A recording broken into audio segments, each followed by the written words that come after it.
following program is a production of Hōʻike Kauaʻi Community Media.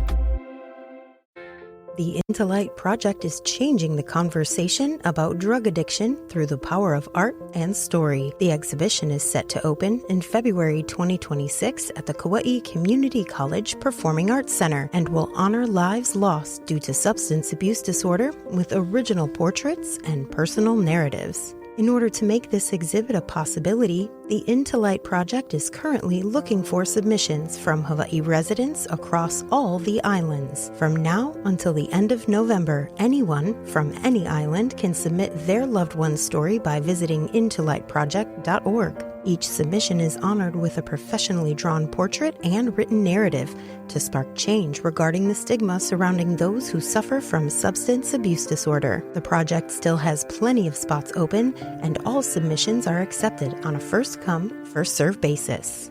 One of the first people to enter. Hi, my name's Akanahe Rapozo, and I am from Anahola, Kauaʻi. Tells us about her loved one, Jonathan Papagayo, and why she decided to submit his story, as well as what it was like working with the Into Light Project on something that means so much to her. So Johnny was really kind, caring, compassionate, funny, like the most humblest guy you would ever meet, like had no problems with anybody, was easy to get along with. He was into riding dirt bikes, fishing, hunting, like he's an all-around outdoor person. We met in 2018. Johnny and I got clean. I got clean April 4th, 2023, from an overdose. And I was 8 months pregnant. And they medevaced me to Kapiolani. And Johnny joined me 10 days after that. So he got clean on April 14th, 2023. And then I gave birth April 24th, 2023 to our son, Kaikena. And we decided to make a new life on Oahu. So we went to treatment, got clean, lived on Oahu for a year, and then moved back to Kauaʻi. Johnny got back into riding dirt bike every Sunday. That was his go-to. He really loved it. Hunting, raising our kids with family. Life was good. We got clean. So, Johnny got into a dirt biking accident. He hurt his shoulder or something, like over here. And, he was in a lot of pain. They just gave him ibuprofen and stuff, and he was still in pain. And, he relapsed, I'd say about a week before he passed away. And, do you think that had something to do with his injury? Yeah, I think he was in a lot of pain and just really bummed that he couldn't ride his dirt bike and like go to work or anything, and was really down.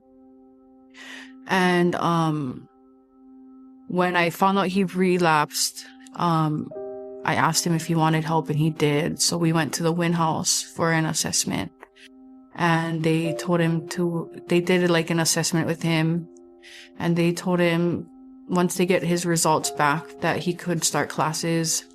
So that usually takes about a week. And within that week, they got his results back the day he passed away. Being clean up for almost 2 years together. And this happening has been crazy. You never really know, I guess, what you're dealing with until it happens. So yeah.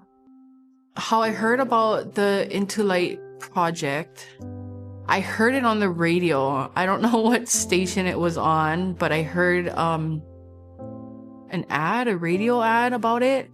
And instantly I I pulled over to the side of the road and I was like, we need to share his story, in hopes that it will reach someone struggling and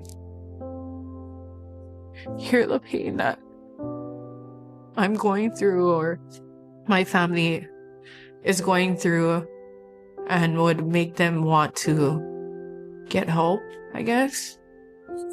And I don't know, I just really felt that to honor him and all the good that he's done, instead of just what happened, I guess.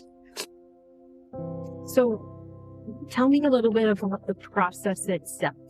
So the process was, I went online, I pressed the link on it on Into Light, and then it says the Hawaii submissions. So I pressed that, and then it brought me into like a document where I would put his name, his birth date, just like basic information.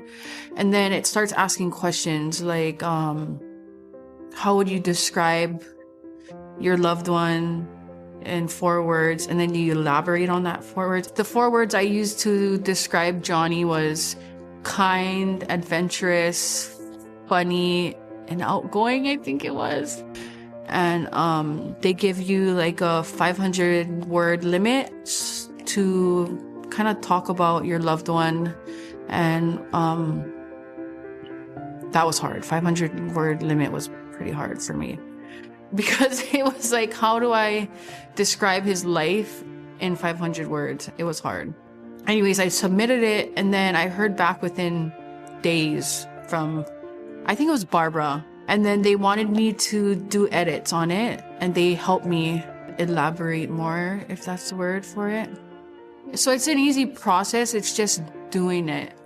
At first it was overwhelming, but then when I got the response of a person, like on my email, and then text on my phone from that person, then I felt, oh my God, this is actually a real thing. Like at first I was like, I don't know if this is real or what. I had a lot of doubts, but then when I got the response from Barbara and Teresa, like, then I was like, okay, this is real. And then they were like, okay, I'm gonna link you up with an artist that we are picking.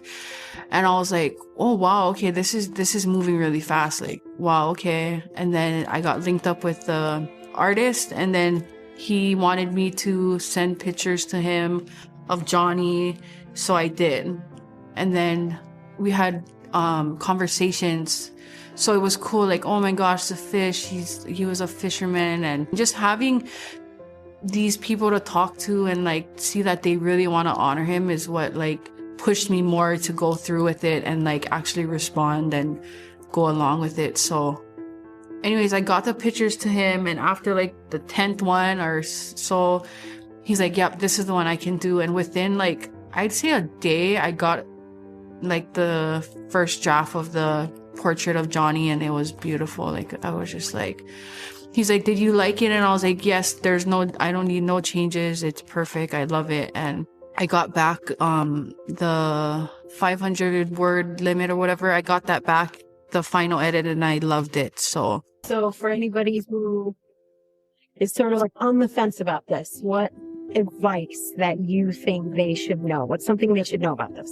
That I think what they should know about the Into Light project is that they want to honor your loved one that has passed away.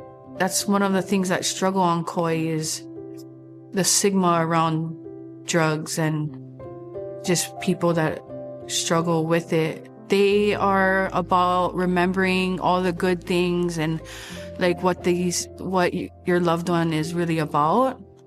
And it's only positive. I think of it, it's positive what they're doing. And that's pretty much why I stuck out with it, because I want to remember Johnny as funny, kind, caring, Kaikena's dad, my love of my life.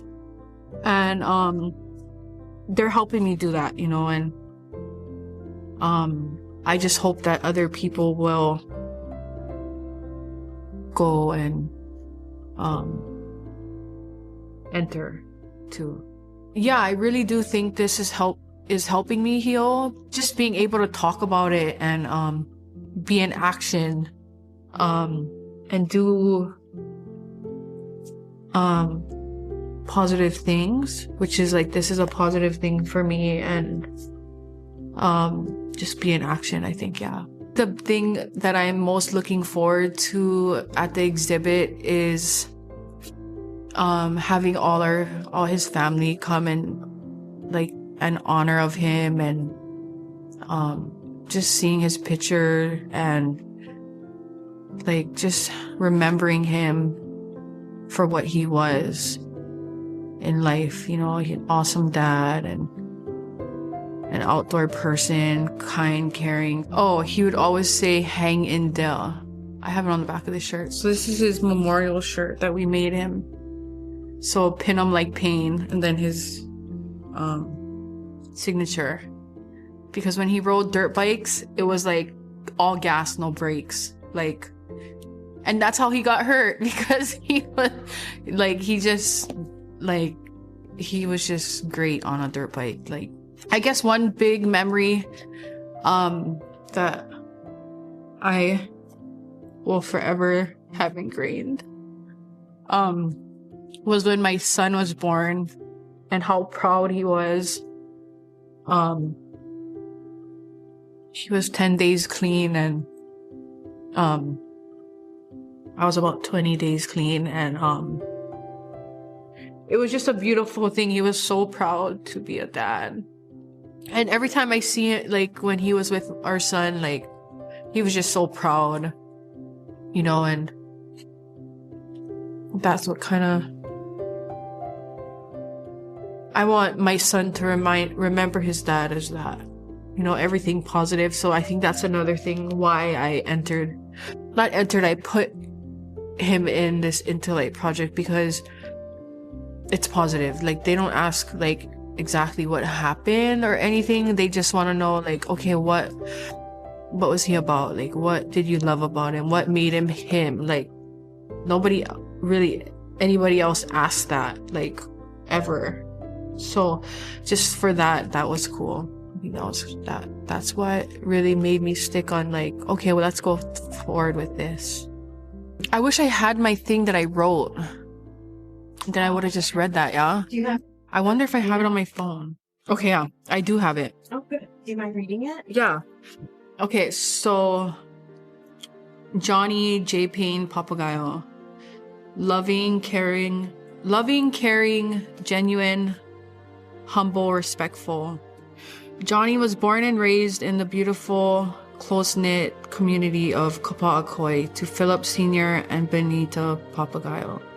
The ocean, the mountains, and the mud under his boots ran through his veins. He carried his island with him everywhere, in the way he lived, the way he loved, and the way he made everyone feel like family.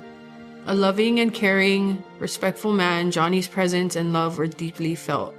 Johnny's struggle with substance use disorder was real, and though he worked hard to overcome it, he relapsed just 1 week before he passed.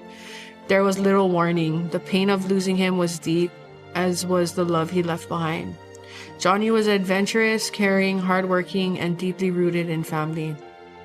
He was humble and carried himself with strength, dignity, and a quiet fire in his eyes. He wasn't perfect, but he was real, and real is rare. His legacy lives on in his sons, in the stories shared about him, and in the hearts of everyone he touched. Today we trust that you are resting in green pastures, near still waters, at the top of mountain ridges, in every trail your tires touch, every fish you pulled from the sea, renewed and whole, at peace, and watching over us. Until we meet again, ride free, hunt strong, and fish in the craziest waters. We love you forever. The Intellite exhibit will be held on the island of Kauaʻi, but submissions for the Intellite project are accepted from all the islands. Entries will be taken on a first-come, first-served basis until the end of November. For complete information and to fill out the submission form, visit intelliteproject.org and click Share Your Story.